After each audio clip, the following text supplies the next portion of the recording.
આજે આપણે એક્સેલમાં ફોર્મેટ બાર વિશે શીખીશું. સૌપ્રથમ આપણે અહીં સ્ટેટસ વેલ્યુને સેલને સિલેક્ટ કરીશું.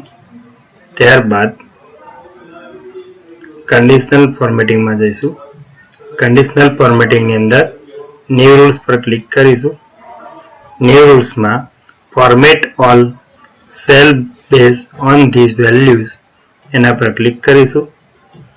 ત્યારબાદ ફોર્મેટ સ્ટાઇલમાંથી આઇકોન સેટ્સ પસંદ કરીશું. અહીં આપણે ક્રોસ અને રાઈટ સાઇનને પસંદ કરીશું. શો આઇકોન ઓનલી પર ક્લિક કરીશું.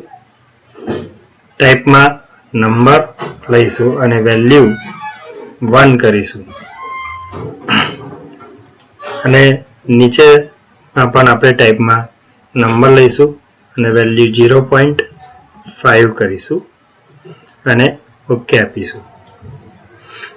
તમે જોઈ શકો છો જ્યારે આપણે 1 પ્રેસ કરીશું તો રાઈટ આવશે અને 0 પ્રેસ કરીશું તો ક્રોસ આવશે.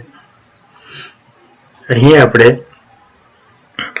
ફોર્મ્યુલા ટાઈપ કરીશું is equal to sum in brackets આપણી વેલ્યુ D8 થી સ્ટાર્ટ થાય છે એટલે આપણે D8 લઈશું. સેમિકોલન લાસ્ટમાં આપણી વેલ્યુ 27 પર એન્ડ આવે છે એટલે D27 પ્રેસ કરીશું. ટાઈપ કરીશું ડિવાઇડેડ બાય કરીને ROWS રોઝ લખીશું in brackets ફરીથી D8 સેમિકોલન D27 ટાઈપ કરીશું. બ્રેકેટ બંને બ્રેકેટ કમ્પ્લીટ કરીશું અને એન્ટર આપશું એટલે આપણી સામે 5% આવશે કારણ કે આપણે અહીંથી પર્સન્ટેજ વાઇઝ સિલેક્શન કરેલા છે. જનરલમાં જગ્યાએ પર્સન્ટેજ લીધેલા છે. હવે પર્સન્ટેજ સેલને સિલેક્ટ કર્યા બાદ ફરીથી આપણે કન્ડિશનલ ફોર્મેટિંગમાં જઈશું. કન્ડિશન ફોર્મેટિંગમાં ન્યૂ રૂલ્સનો પસંદ કરીશું. તેમાં format all cell base on there values પસંદ કરીશું.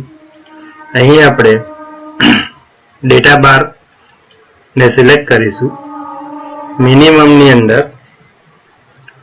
નંબર કરીશું અને ત્યાં એક વેલ્યુ ટાઈપ કરીશું. ત્યારબાદ મેક્સિમમમાં આપણે નંબર લઈશું અને ત્યાં 0 વેલ્યુ રહેવા દઈશું. અહીં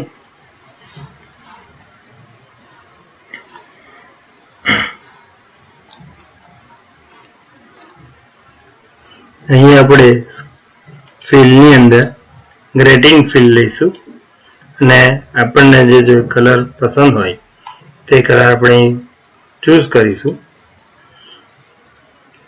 અને ત્યારબાદ ઓકે પર ક્લિક કરી દઈશું એટલે તમે જોઈ શકો છો અહીં કલર ફિલ થઈ ગયો છે. હવે જેમ જેમ તમે વેલ્યુ એન્ટર કરતા જશો તેમ તેમ તમારો બાર ચાર્ટ તૈયાર થતો જશે.